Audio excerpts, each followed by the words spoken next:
It's an odd one, Doom, because it's a very specific but also very broad thing at the same time. It's quite contradictory. It's not always slow. Some of it's quite fast. But I think all of it does stare into the void at some point.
Welcome to the Dreams of Consciousness podcast.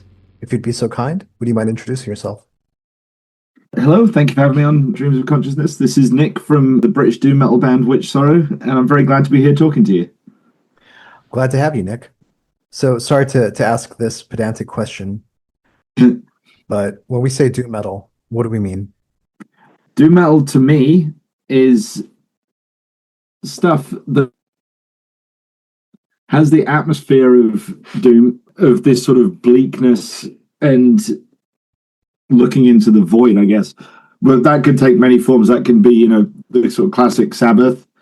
That could be something way more kind of ambitious and bombastic, like Solitude Eternus or Candlemass. That could be something really kind of Neanderthal, like St. Vitus or Wizard. That could be, it could be Sun, it could be anything. But I think all of it, it all heads into this sort of darkness with a sort of slight hopelessness sometimes, I think.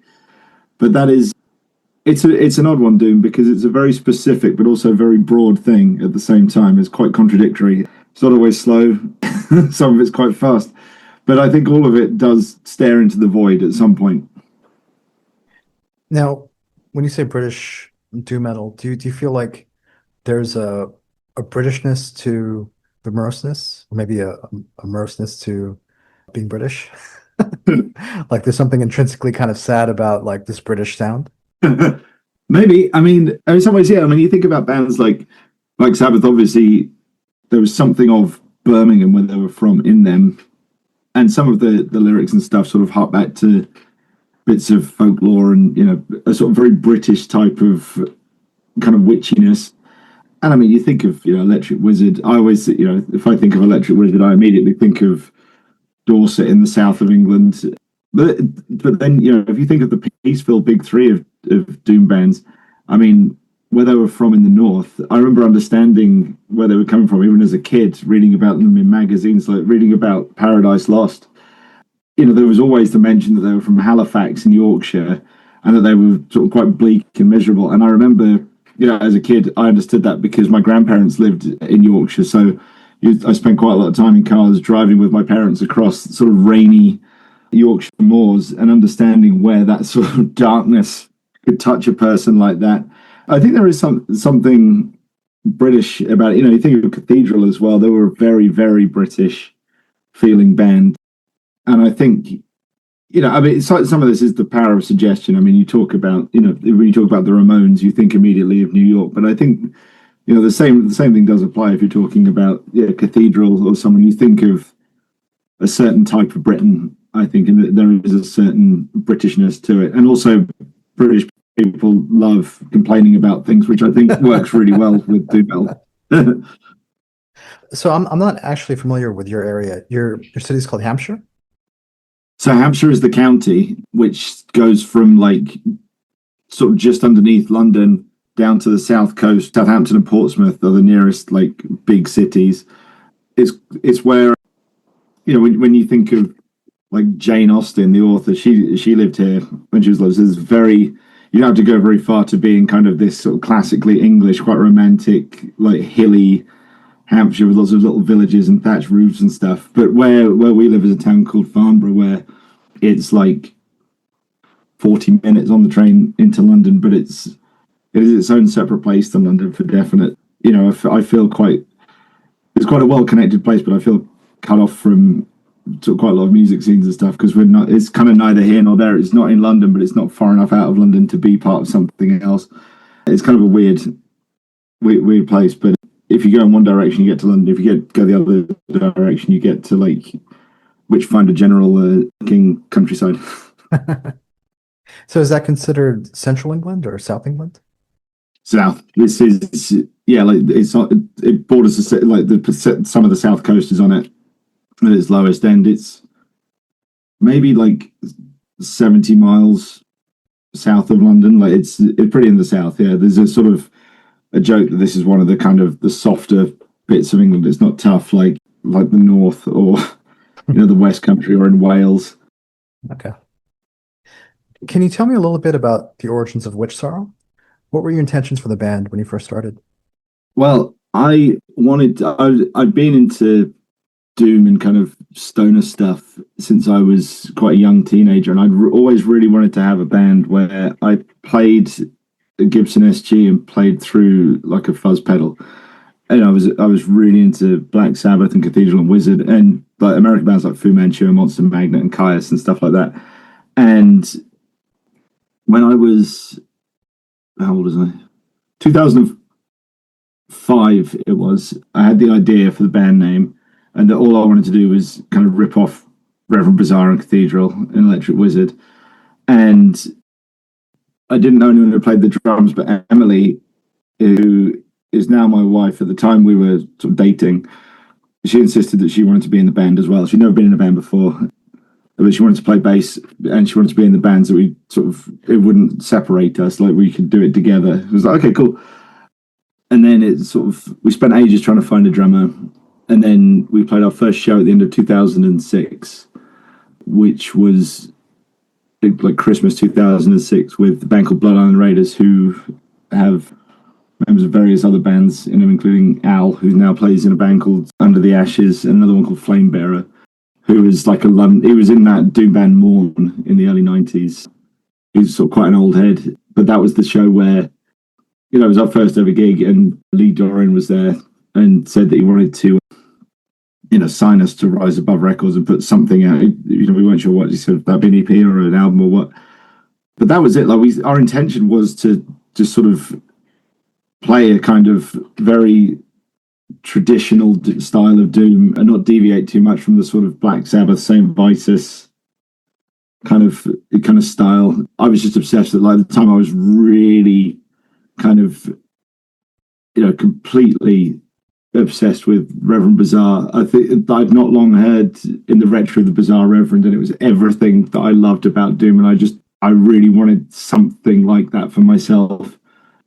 And yeah, that was sort of how it started. That was the only intention, really. There was no, with every band I'd ever been in had never really done anything. But I always thought that was something that happened to other people, that you could, play proper gigs and stuff. So we just wanted to, record on a 4-track and have a bit of a laugh and maybe play some gigs if anyone would have us. But yeah, the intention was sort of always quite underground and, pure doom. Yeah. That's awesome that Lee Dorian expressed an interest and kind of took you under his wing. The first couple albums were on Rise Above, right? Yeah, the first two. Yeah, I mean, I'd known Lee for a little bit through, gigs and doing various other things. And I think he just liked that there was a band that was, at the time, like, bands playing just sort of straight up doom weren't really that common. I think he was really into Reverend Bizarre. I think he felt the same thing about them as I did, that they were, there was no really not really another band like that at the time who were doing it that pure. I think he sort of admired that about us, that we were sort of had some of the same intent there. But yeah, Lee's cool as hell. Like, I haven't seen him for a bit. The last time I saw him was the first time in ages. I went to his shop to go and pick up some old records. And it's an awesome store. It really is. If you're in London, you should definitely go to it and take money, because it's full of collectible stuff that you will pick up and then sort of wonder if you actually needed it. But yes, you do.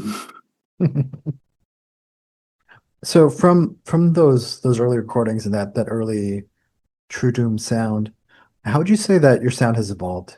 By accident. I mean, I think that but whenever we come to write anything, we always sort of stay in the same little lane. I guess we start from there, just because it's sort of always our first thought, really. And then if it branches off, that's sort of partly because, you write a couple of really doom songs, and then you'll start trying to write something else, and through just not wanting to repeat that, something new will come out. Like on the new album, like a song like Hades Chains is like nothing we've written before, really. It's quite sort of fast and Celtic frosty, and that sort of partly came out because we'd already done a few really slow ones. Then Emily just sort of started writing this thing. She had a very specific idea that she wanted a song that was all downstrokes, like Killing Joke or something. Right, yeah. Kind of that thrash riffing style, right? Yeah, just it was a lot slower originally. We keep sort of speeding it up because we can't help it. But yeah, I think in terms of the evolution, I think there's some of it is just sort of playing around with things and, getting an idea when you're in the studio for like putting some strange effect on things and stuff. We've always sort of rooted everything in that true doom kind of style. But yeah, like there's sometimes where you just say, I just want to play a faster song. I want to play something that like either really, really does have a chorus or definitely doesn't have a big chorus. You know, like there's all sorts of things. And some of it just comes from like going, oh, we've already got 3 songs written now that do that. We should try something else. But I think, you know, I think it still sort of sticks with the sort of true doom style, basically because, you know, all the sort of phrasing and the chord structure and stuff that we use it's all one sort of scale, I suppose, nearly. Yeah, yeah.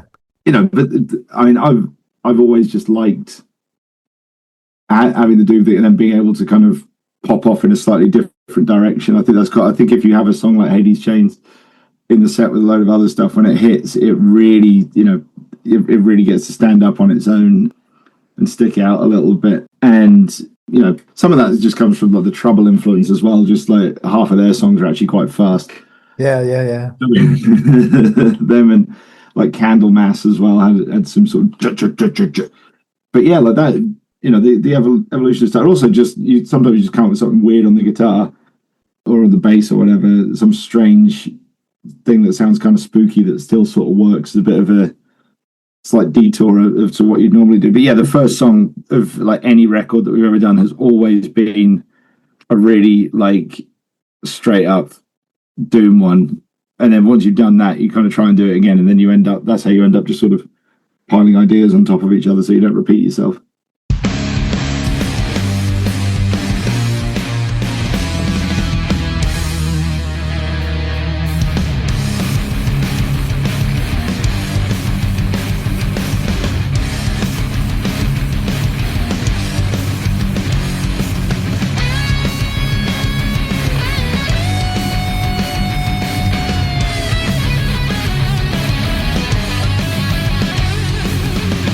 Are you the devil?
all the songs start with you and Emily jamming together? Not always. I mean, on the thing with us is if we write at home together, we we can like hit on an idea and agree on it, and then we can't really get much further than that until we put it together because she and I both work quite differently. Like she will have an idea in her head of what she wants to do and really chase that, whereas I will fill my phone up with like 2 hours worth of riffs and pick through them and kind of work that way. Whereas she will go, I want a song that does this and try and figure out how to do that. Whereas I'm just panning for these ideas everywhere. So like on this album, a couple of the tracks were all me. When I was during COVID, when like, I was sort of at home off of work for a bit, and I was trying to use my time really wisely by doing things that I didn't really have a chance to do any other time because I just have 3 days and I don't want to waste them. So I sort of decided I was going to try and start writing the entire album and get it done in 2 months, and it'd be brilliant.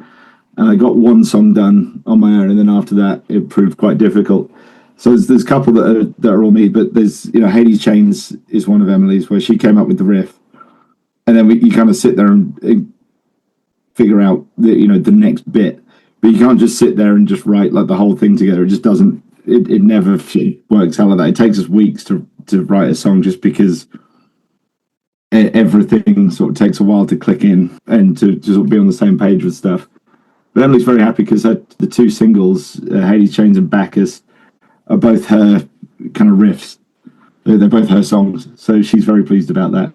But like the songs go through, we'll take them to the rehearsal room after that and start playing it, and then try and figure out what's next. And then you'll get what you think is the finished thing, and then you'll go, actually, I don't like the chorus, so you add something else, and those constant puzzles.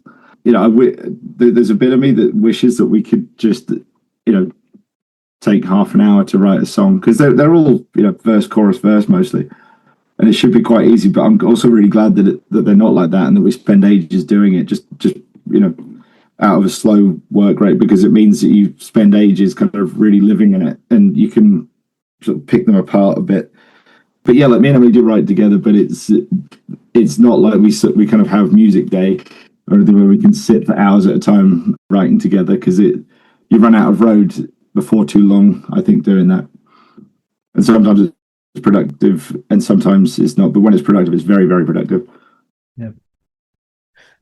Do you use a DAW or recording software to aid with your songwriting or to demo material? Sort of, yeah. Like, what's it called? GarageBand. But like, generally, it's like recorded into phone. Like, if I feel like I'm on a roll, I will quickly like get the stuff, plug it onto the computer, and just quickly do like the riff and put a really basic drum beat behind it, just to almost like a metronome, even like nothing complicated at all, just to kind of get the feel. But yeah, generally, like it's you record it into the phone or a dictaphone recorder thing, and learn it that way, and then you get a rehearsal, and eventually, like we demo absolutely everything in the room. Partly so that we feel like we've actually made some progress. They're never used for anything, but like every album there is like a rough demo version that we recorded on this old Tascam 4-track tape cassette multi-studio thing that I got off eBay for like £50 in 2003. But this time, our old drummer Dave actually has some good recording stuff, and he's got this, I don't know, like hard drive multi-track thing that he brought in. We don't overdub anything. It's just so we've got it in the room so we can kind of hear what the songs sound like when you listen back. But yeah, every album there is several demo versions of the whole thing without vocals on them, just that we've recorded in the room, just so that we can kind of keep up and rehearse on our own with what's going on with the songs. Do you want the song structures to be finalized before you start adding your lyrics and your vocals? Mostly, yeah. I mean, the vocals tend to be the last thing that get added, basically because I always feel like if I do them, the song will then change too much and I have to go back and do them again. And also I'm a little bit lazy and / uninspired until they're done, and I have to do them. But like even then, like the stuff gets changed sometimes, and sometimes in the studio you'll start doing them and you'll realize that you've overshot with the amount of lyrics you've got, or there's the repeats in the song. are kind of wrong for what you thought, and you hadn't remembered it properly when you're writing the lyrics. So there's sometimes where things take a slightly interesting turn because but just because you've got them all, the songs all down, and you're trying to record like one bit of vocal, and you'll have to kind of get creative with how to sort of solve the problem. But that makes interesting stuff sometimes. I think on this album it was, what track was it? Bacchus. Actually, the end bit where it slows down, I was working in my head to the wrong amount of counts and came in one time wrong. And instead of going back and redoing it, me and Chris Fielding, the producer, thought it actually seemed like quite an interesting thing to do because it wasn't just counting in straight fours all the time. But yeah, I tend to like to have the vocals done just because they're sort of the less important part. I think it's not the bit that I revel in. I don't really like writing lyrics or coming up with vocal lines particularly. Like I find lyric writing really weird process. Like I don't feel I'm that great with words, and I never really have much to say until I do, and then it comes quite easy. But yeah, I know plenty of people in bands who have notebooks and stuff on their phone just full of phrases and things that they've seen. And Emily does that as well. Like she'll see something in a book or when she's out, or hear a cool phrase or a cool word and like write it down. So she's got this little bank of phrases and stuff that all sound quite evil and and weird, which is quite handy. But I do not do that. Partly because I never think to, but it's good to have that to sort of draw on. But yeah, it's always the thing that gets sort of done last, and unless we're playing, normally right at the end of the process, unless there's a song that we want to play live before we've recorded, then I have to kind of get on with it. But that tends to start the process a little bit. But it's still, I will be, 5 minutes before I'm doing my vocals and something like with the lyric sheet, like changing things around and stuff, because I'm still not quite 100% there with it. So it's good to have it taken off me when we actually record it. So on July 3rd, the fifth Witchsorrow album, which is called The Devil and All His Works, will be released by Church Road Records. Yes. We spoke a little bit about the evolution of your sound. Going into this album, did you have any specific intention? Was there anything you wanted to build on from what you did in the past, or anything new that you wanted to try? Yeah, I mean, it was quite a long process between starting writing and getting it recorded. It was like 5 years since the first song was written because of COVID and various other things. But what I wanted to do when I started writing those first little bits was I wanted to have a really much more doom album than the last one. The last one was like it was like doom metal, and I think it worked like a really good idea on Hexenhammer, but there wasn't a lot of like slow songs. So this time I sort of wanted to lean a bit more the other way of our sound into having like the really slow stuff. I think the first track, Omnia Fisher, I was really trying to do. I was thinking a lot about bands like Ahab, Cathedral, and stuff like that. When Cathedral were really slow early on, just to kind of really get that thing where you have the guitar hit, and then I've always been a real sucker for in doom where you have just the hi-hat hit between the chords. Yeah. I've always thought that was that always does something to me, so I really wanted something like that. But I think in general it was to have this kind of slightly more sort of spooky atmosphere. This sort of when I was writing, it was sort of bringing to my mind ossuaries and graveyards and things like that. I was trying to really sort of keep it all pinned slightly to that, no matter where the music went, to have this sort of haunted, horror-y kind of atmosphere. And yeah, that was sort of the. I mean, there's some songs that are slightly off kilter from that. Like in Triumph We Rot is much more of a just sort of Judas Priesty, pentagrammy kind of banger. But even then, like the lyrics are all about the love of doom. But yeah, like the intention was I just felt that we hadn't done like doom in a minute, and I wanted to kind of get into that. So I said this to someone the other day, like some of the bits where you can really hear the influence of like super early Cathedral with the dual harmonies and stuff, and like bending the strings just out of tune with one another and stuff on some of the harmonies and things to get that effect. Like that's kind of an overcorrection as you know, because I felt that we hadn't been quite doomy enough recently, that I sort of leaned really hard into like totally worshipping certain things in the sound, so like really ripping off those Gaz Jennings riffs and stuff from Cathedral. But yeah, like that was it really. And then I mean, so some of it is a bit odd, but that's like the song Altar it fits in the end, but it does like it felt a bit different the whole time. And what happened with that was that Emily had a riff that she'd recorded, the intro bit, and she didn't really know what to do with it.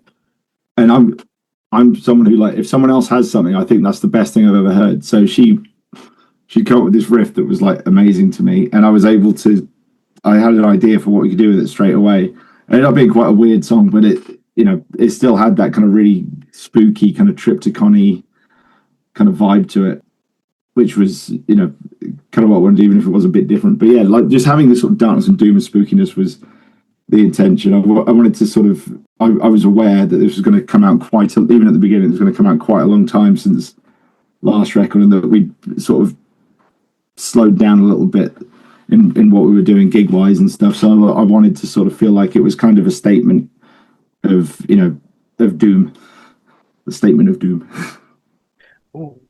Was the gap between albums due to COVID, or?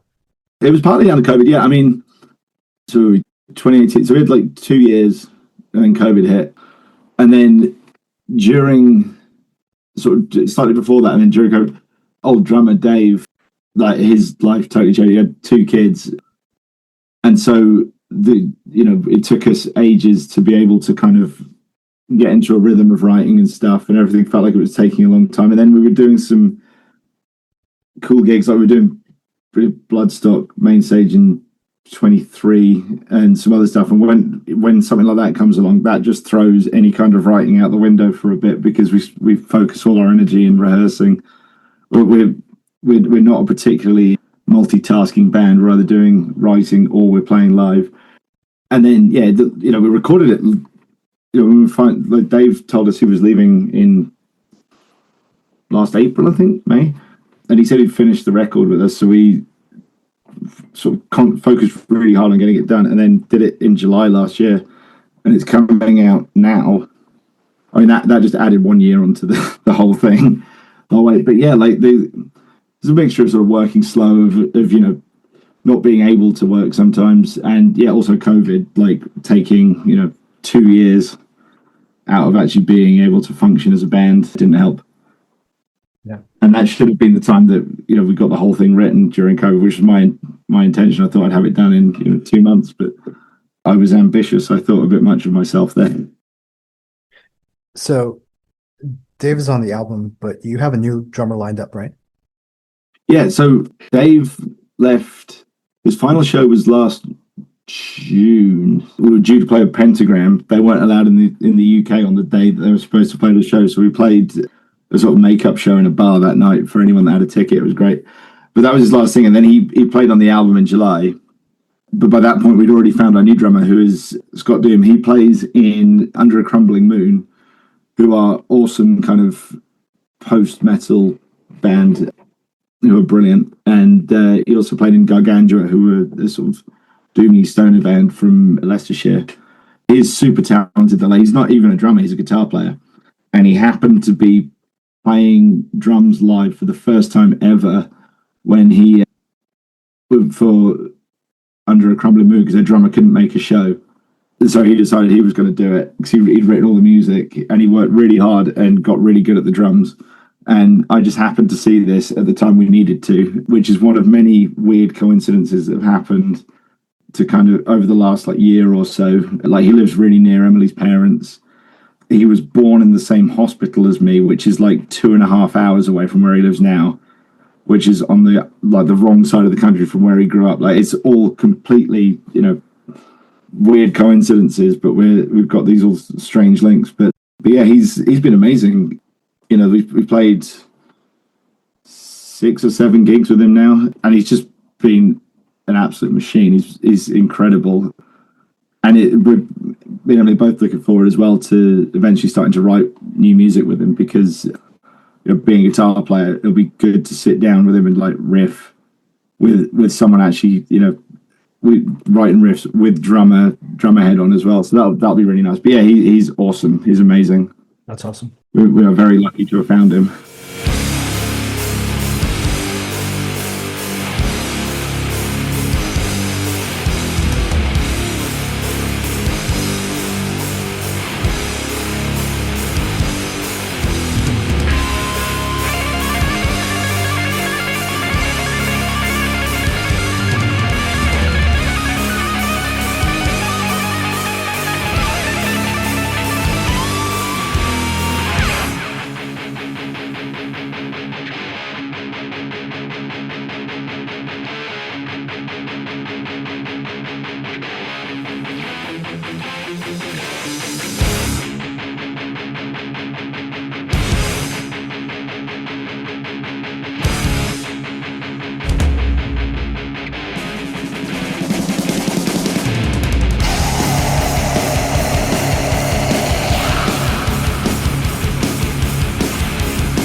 Do you want to say anything about the lyrical themes or some of Yeah, the inspirations you had for this album? yeah. So generally what happens when I write lyrics is I wait until I kind of have to do them. I can't put it off anymore normally, and then my brain will suddenly start sort of firing out ideas for stuff. And so some of them are like Zabacus was a song. It's about sort of enjoying yourself at excess and having a good sin. Because I've written songs about kind of excessy things before, but it's always had a sting in the tail. It's always been, you do this and then you wake up with a hangover, or like there's some sort of, you've made a deal with the devil and it seems great, but it's all gone wrong.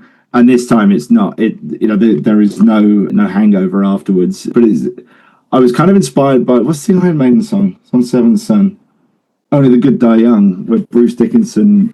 The last line in it of the verse is like, "So till the next time, have a good sin." Right. Yeah. He's been kind of mocking about it, and I thought that sounds so cool. Like it sounded like a really kind of wicked thing to say. I was like, that's brilliant. So I just wanted to write a song that's a sort of a thing about, excess is good sometimes. Everything in moderation, even moderation. There's sometimes when you just need to, go and indulge yourself, whatever that may be. That could be playing, Magic the Gathering, but just having a laugh. So I thought that was cool. Like, because something that people say about us is we always look like we're having a really good time on stage, which is not very Doom at all. You always look like you're having so much fun. Well, yeah, but we have kind of embraced that a little bit now. But yeah, that's what that one's about.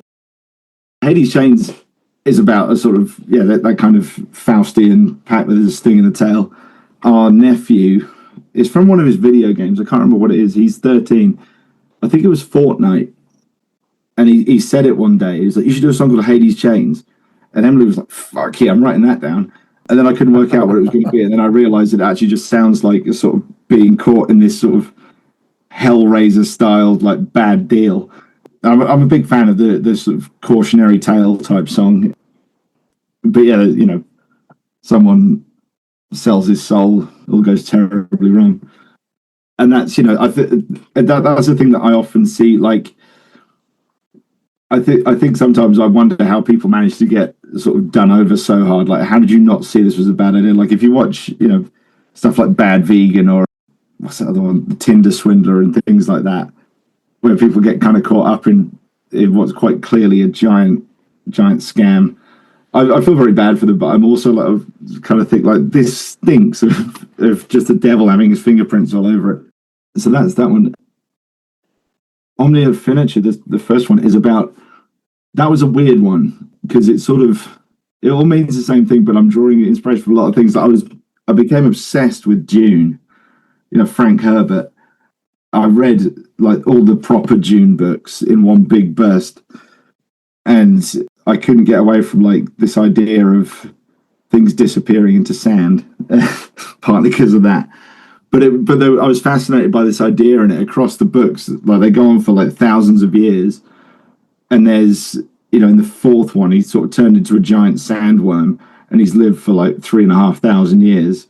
Meanwhile, there's the Duncan, Idaho guy who keeps getting like regenerated infinitely, and there was all these things started coming into my head about the idea of the passage of time and how something can feel really, really, really heavy and intense to you, but it leaves absolutely no mark anywhere. Or you can, really feel like something is the most important thing in the world, and it means nothing, and there's like no kind of footprint left anywhere.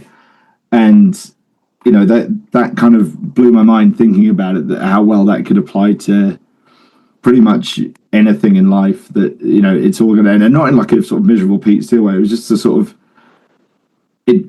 on the smallest scale or the largest scale. Like the smallest scale, there's flies that live for one day in the summer. On the largest scale, there's the entire universe, and from some perspectives, even that is like the blink of an eye.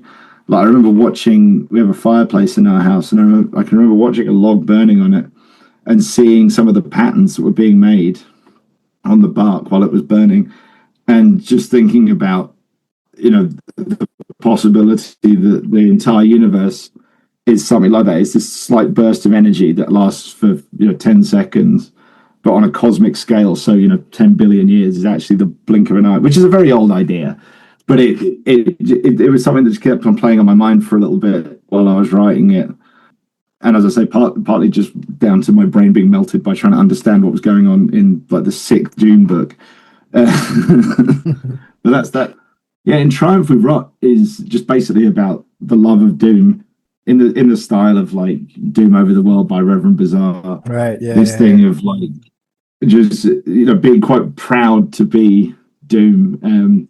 Because I think that's a thing within the kind of the Doom like community or whatever. There is this real pride in it that I think you don't really get in, like, not in the same way anyway, in black metal or thrash or whatever. Like there is something about Doom that there's almost this like, because Doom is so uncommercial and like no band really does well.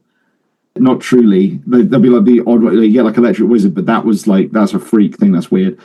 It's mostly this kind of underground thing where like there is absolutely no reason to do it other than because you love it. Like if you're lucky, you'll get to do some cool festivals or go on a big tour or something. But in general, like no one is going to be the next Black Sabbath. So there's no other reason to be involved in it other than liking the music, and also though like just loving that kind of tone of Doom that I was mentioning earlier, that sort of bleakness and that just the kind of the Candlemass Epicus Doomicus kind of vibe of just like sort of reveling in the bleakness, I guess, of some of it. Yeah. But I just wanted to have a song about that was actually like a heavy metal banger like Judas Priest, and I love it because it's again, it's something a bit different. So, as you mentioned, you recorded this with Chris Fielding. Can you tell me a little bit about working with Chris? So, I mean, we've always recorded with Chris from the very first album. We went there first of all in 2009. I think was when we recorded the first one. When he worked at his first studio, Foal, in Wales. And we went there because we'd heard about it. It was good. The Gates of Slumber and a bunch of other bands had recorded there. I think he'd recorded some Wizard tracks there or something. And that was when we first met him. And none of us had ever been into a real recording studio before. We had never worked with like an outside person recording or anything like that.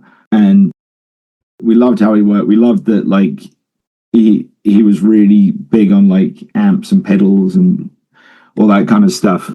Quite a lot of stuff that you could just try out and use and fiddle with. But also just he gets it. Like he's a really lovely guy. He's very, very patient. He's sort of a good vibe to have in a studio where if you're talking about something internally between the three of you, he's very good at being this sort of like outside ear for stuff, and he's very good at kind of spotting when you're trying to do something and you're not quite doing it correctly, and he'll go, no, if you did it on this fret here, that I can hear the melody you're trying to do it doesn't work. He actually understands how music and sound works as well, which is handy. But yeah, we went to his new studio, which is a place called Pennyland, which is also in Wales. It's in the same Welsh Valley, I think, as Foal was, just at the other end of it. But it's really remote and beautiful, Welsh countryside, really amazing place. And it's an old sort of converted barn thing with a studio in it. But him in there was great. He's very good at sort of bringing in things to finish ideas. So he'll go, I've got a pedal that'll sound really cool while you're doing that thing. Like, and if you're recording a guitar lead, he will kind of give you the thing to like keep going with the feedback, or like keep on playing after you were going to stop. Like just keep noodling over the top of it. That's what happens at the end of Bacchus. Like that, the first time we had that sort of big long solo over the end of it was when I was recording it, and I started doing the feedback and had the wah on, and just started doing this thing over the top. And he was really like into it. You could see on his face, and Emily was sat there like really vibing with it as well. We just did it all on one take. I couldn't possibly have done it again. I was just vibing in the room. But yeah, he's amazing. And I went back down separately on my own to the studio with him a couple of months after we finished tracking everything, to do the vocals and do a couple of guitar solos and a few little bits and pieces that hadn't been quite finished on the first time, and that was really good because I don't really like recording vocals in the studio. I find it really awkward being under the spotlight like that. I find it strange, but he's very good at kind of helping you through that, and really good with feedback on that and stuff. But also, like, he's got a, and when it comes to mixing and stuff, he's really, really good as well. He's got a mixing like console thing in his house now, so he doesn't have to rent a studio for it. So I was able to sit with him for a bit and kind of direct him a bit on the sort of general like side of a barn door kind of mix that I wanted before I went home. And then he's really good at like back and forth, but also like he's just great to be around. Like, he's a really nice guy. He spends all of his time, if you let him, talking about motorcycles, which can eat a bit of time. But like he's got the same sense of humor as us. Like we basically talk in like Office and Simpsons quotes through the whole thing. Right. Yeah. Yeah, but he's cool. And like when he was in Conan, when he was working at Skyhammer, which was at John from Conan's house, they had all the Conan gear there. So like there was a really great selection of amps and pedals and stuff. Like he knows how to do like really heavy, but he's also quite handily for us. He knows how to do like a crunchy metal guitar as well, which is good. And we've sort of looked at the possibility of maybe recording somewhere else and sort of thought about it. But the conversation's never gone very far because we just go, no, it'll be weird. It won't be as good. Stick with Chris. Like even for mixing, we were sort of toying with the idea of getting somebody different to mix it, and we looked into it and just thought, you know what, Chris will understand this better than anyone, on the outside. So he's always done it. He's always been awesome. How would you describe his approach as an engineer? Is he a stickler for performance? Is he very experimental?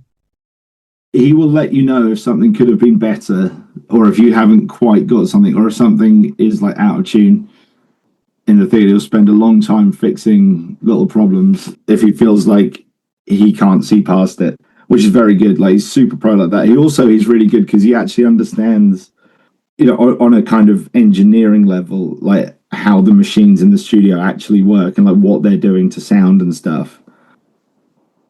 So he really understands like how to set up an amp properly, where you position mics for certain things, because he knows exactly like what the sound is doing in the room and all this kind of stuff, and like how the microphone is going to cut off certain bits of certain frequencies and stuff just by nature of being a microphone and all this kind of thing. I think at one point he done like some kind of fix on a mixing desk in an old studio he was in. Like he's that good. But yeah, like there's sometimes when he just lets you, just wild out, and you're like, well, that's what that is. Let's keep that. There are times where inspiration just strikes, and you can get something knocked out in like 10 minutes. And there's other times where, like, if he knows that you're trying to do something specific, he'll spend a long time, doing it. But I mean, with me, rhythm guitar easy, leads either really difficult, really, because sometimes when I've been bitten off more than I can chew with a lead or something, and I'll sort of be sat there for ages trying to do it, dropping in. I'll say, I'll just think of something else. No, I know you can do it. Just do it again. I remember once we did. Oh, this was a really bad idea. We did an acoustic like interlude thing on one of our old albums, and it took us. It's like 30 seconds long. And it took us about 2 hours to record it because I couldn't quite keep it to the click. And I was like, well, let's just do it with that and just do it. And he was like, absolutely not. I'm not having it like changing speeds if it's coming out of my studio. So yeah, I mean, that's, I can't play the guitar properly more than a him thing. But yeah, he is brilliant. Like, and yeah, like I said, like he understands fully, first of all, music, but also just how to get what you want from what the gear he's got in the studio. He understands exactly how to go straight for whatever guitar tone you want or whatever like weird effect noise you want. He will understand completely how to get that. Or other times he will just let you go into his big box of pedals and you pull things out and you'll spend a couple of hours just fiddling with things, waiting for something to take hold. But yeah, he's awesome. And I've never recorded with anyone else, but I cannot recommend Chris highly enough. Did he handle this all the way to the master? Did he master? Yeah, he mastered it as well. Yeah. Previously, we had various other people do it. Gomez, who's done records with like Paradise Lost and bands like that, he did one of our records, maybe two.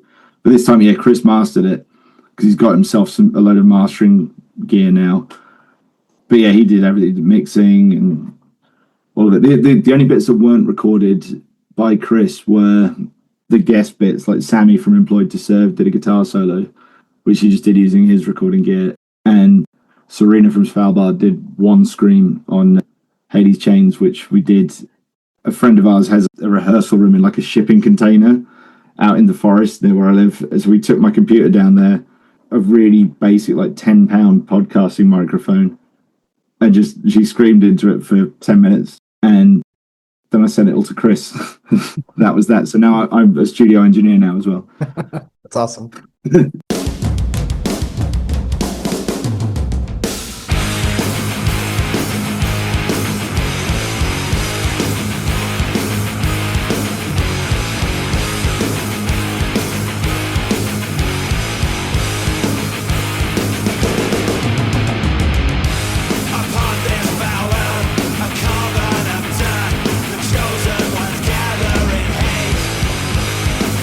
To the grave in endless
In his role mixing and mastering the album, what did you want Chris to bring to the finished sound? I kept on asking him to turn like the reverb on the vocals up and certain other like I wanted to have a really snarly guitar thing as well when it needed crunch when it was doing fast stuff. And he was already on that because on the last album I sent a copy of it to Just from Electric Wizard, and he emailed me back and he said, "Hey man, this is cool album, like it's good, but like live your guitar sounds like Euronymous. It's got this like chainsaw feel to it. It's really nasty, and you never have that on your records." And I think Chris was a little bit wounded when I told him that. So this time, I think he made it a bit more crunchy. But yeah, I was insistent on it sounding, where it needed to, having loads of reverb on the vocals and like all over the guitar solos and stuff, just to kind of add to the vibe. And there was some of my ideas where I don't think I expressed it very well. They were kind of complicated. Like it's on the interlude thing, explaining how I wanted it to kind of fade in and out, and I wanted this sample over the top of it. I thought that took a minute, but yeah, I sort of had a few very, very clear ideas about it, basically because we've been working on it for so long that I was like, I know how I want to say. I kept saying things to him like, just imagine like a room full of candles and skulls, and I hope he understood. I mean, he seems to have done because it sounded like I wanted it to. I mean, with mastering, I was just like, just make it sound loud and make sure it's got some beef behind it. Emily doesn't believe that mastering is a thing. She doesn't. She says she can never hear the difference. So yeah, mixing, yeah, that's really different. I don't really know what mastering does.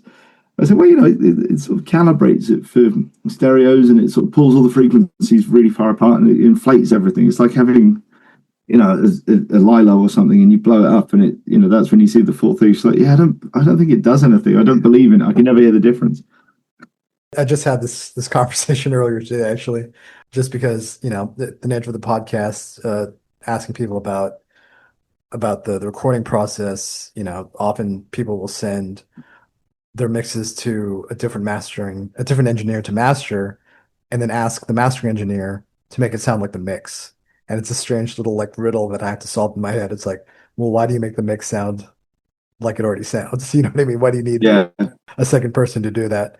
I sort of understand, after years and years of asking people and speaking to people like Greg Wilkinson and Colin Marston about the production process. I sort of understand now what the mastering does. It's kind of like in film when you have post-production and color treatment to like change the look of the film. Mastering is something similar to that. But it is funny. Like I was very much in the same boat as Emily. Like I don't really understand like what this other guy does. It's like putting a glaze on it, or Yeah. or like putting your beautiful clay Yeah. statue in the kiln and finishing it. Right. Yeah. There you go. Yeah. That's a good analogy. I mean, to me, the album you mentioned the reverb and lighting candles, and it does have like this almost, I don't know if it's consciously retro, but it does feel like a throwback to some of the older Doom albums, which were a little bit hazier and maybe a little bit more psychedelic. Mm. Do you think that's fair?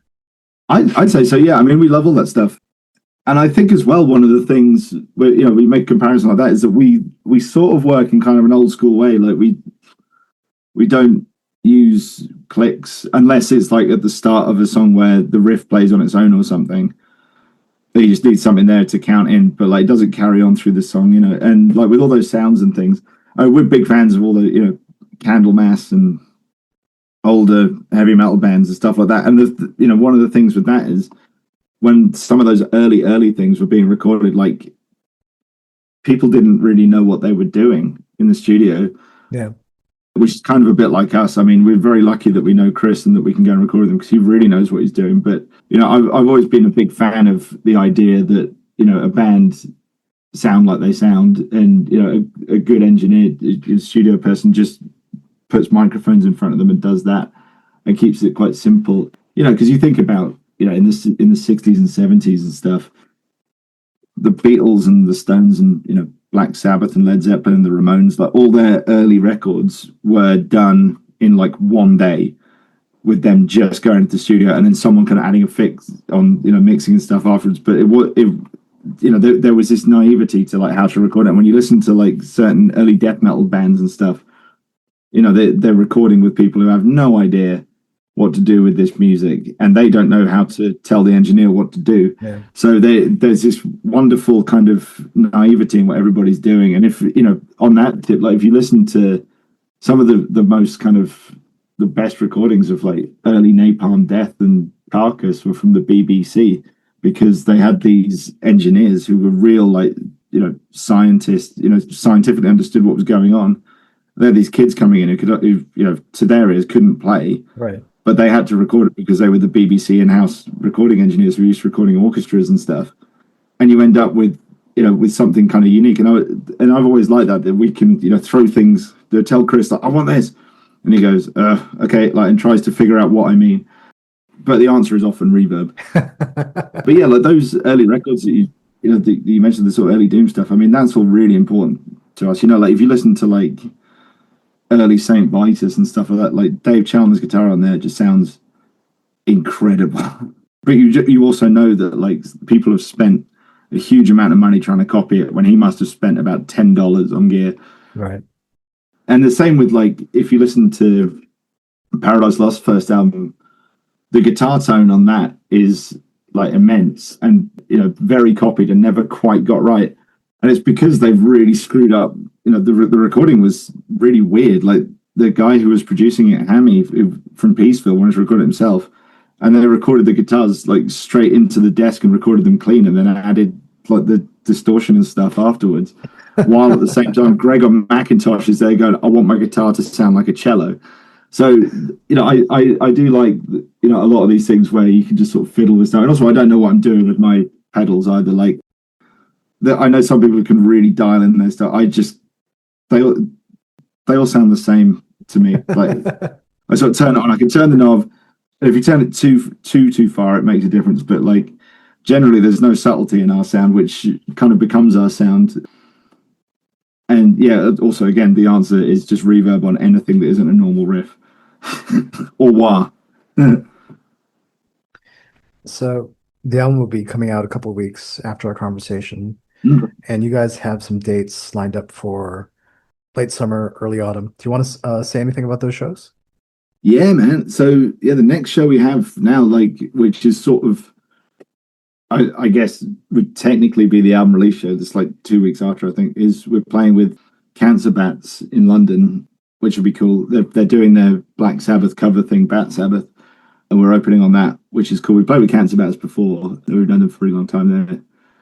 They're really cool. So that'd be nice to do it there. And then we're playing Arctangent Festival, which we played 3 years ago, and that's really cool. That's a lot of very kind of strange avant-garde stuff, as well as like this year High on Fire and Chelsea Wolf and Perturbator and some bands like that are playing. But then like after you get past this, Primus headlining as well one day. But after you get past the big names on there, it's like all sorts of weird and wonderful stuff that would never normally get to play a festival. And it's quite nice sort of going to something like that, because we are comparatively normal on a bill like that. But it means we get to just be a kind of straight up heavy metal doom band. So I'm looking forward to that. It's always just a lovely festival. And then we're playing Abyssal Festival, which is really cool. That's sort of local. That's in Southampton, which is like an hour's drive from us. And it's been going for a few years now. And in the last couple of years, they've had to move venue, and they found this beautiful, like, converted church in the city, which is like, it's a way bigger venue than the one they used to have it in, which was just a bar, basically. I don't even think it had a proper stage in it. But now, like, they've had it, this will be the third time in the new venue, and they said it costs more to put it on there and stuff, but the whole thing just feels way more kind of pro and like really, it's really stepped everything up. Like every band sounds great in there, and this is the first time they've got a foreign band playing. I think they've got Ahab from Germany headlining it, which is great. But yeah, I'm looking forward to that, because we only played it once, and that was like, I don't know, 6 years ago or something, maybe 7. Jesus, but that's going to be really cool. But yeah, we're looking forward to getting out and doing stuff. Like we've got some of our own dates as well, and then end of the year we're playing the Bloodstock Festival has a sort of Christmas thing in Wolverhampton at KK's Steel Mill, which is owned by KK Downing of Judas Priest. That's awesome. But apparently, I've still not been there, but some friends have played there and said that he has the the backdrop from like the Turbo tour on the wall, which I'm very excited to see. But that's going to be cool. That's like Rotting Christ, I was playing Pest Control, Party Cannon, a bunch of other stuff. It should be great. But yeah, like I'm jazzed to be getting out and, you know, playing more shows. Like the ones that we've done with Scott have been like incredible. Like Desert Fest a few weeks ago was about as good as we could have ever wanted from any show. You know, it was like a week after Bacchus came out, and we sat up and there was like no one in the room, because there's 5 stages. So as soon as one band finished, everyone just goes somewhere else. And then about 30 seconds before we were on, I looked over the top of the amp and it was absolutely crammed in there, which we weren't expecting. And it was just awesome. It felt really good to kind of have confirmation that the things are all right. And that, you know, it's a really nice way to kind of start the album stuff off, to go and play to this big room and, you know, sell some t-shirts and, you know, see loads of great people there and stuff. It was awesome. So by the time people hear this episode, The Devil and All His Works will be out through Church Road Records. Nick? Yes. Please tell everyone listening to this or watching it on YouTube how they can order the new album. What's the best way to get it? The best way to get it is either through the Church Road Records online web store on their website, churchroadrecords.com, or through our Bandcamp page. You can order it as well, which is, all our links are on our Instagram, which is instagram.com/witchsorrow, like the link tree thing to various online store things. But yeah, the record's up there, and there's t-shirts, and Church Road have convinced us what we really need to do is hats. We need to have baseball caps. So we've got some of them. We've got long sleeves. I think we've got tote bags.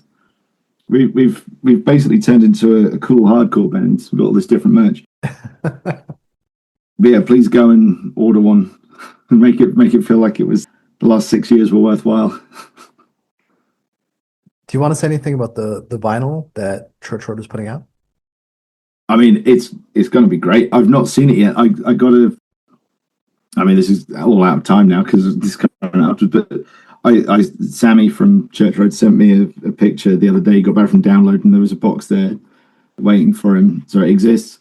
But yeah, like the cover and stuff has come out awesome. Like that was sort of Emily's baby doing that. Like she didn't draw it, but she found an artist to do like a print, like a sort of woodcut type thing of this devil stuff, which I was sort of a bit on the fence about it. I'm not sure why, right up until I actually saw it, and then I fell in love with it. Got our own little devil guy.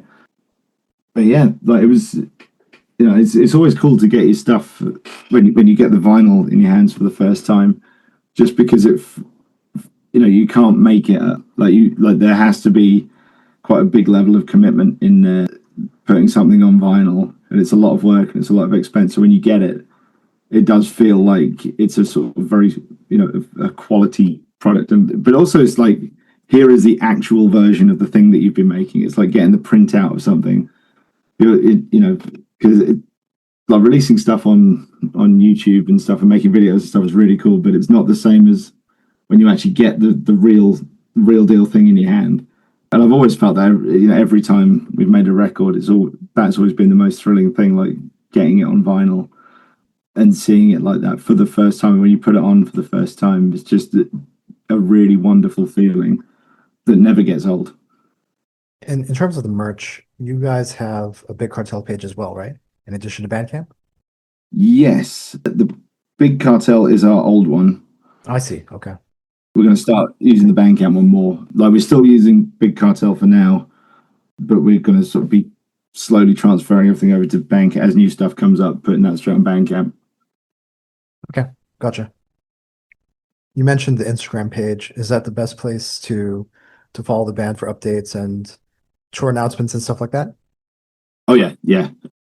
We have Facebook, but Facebook is kind of a dead zone. So Instagram is where it's at. That's where we see the messages, and also that's like me and Emily are logged into that, so we both will see anything people send us. Yeah, that's probably the best bit. And that's got our other contacts on it, like the booking email and all that kind of stuff, if people want to get in touch with us about a gig. Nick, it was really nice speaking with you.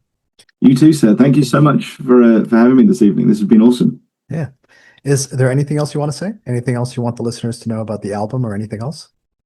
Just, I mean, thank you so much for the great interview, but also thank you to everyone that's been listening to the new stuff and pre-ordering and, you know, telling us they like the song and stuff. Because even though, you know, it's not the be-all end-all, it's really amazing when you've spent time and effort and stuff, you know, making music and recording and stuff. If somebody says that they like it, it's a really great feeling.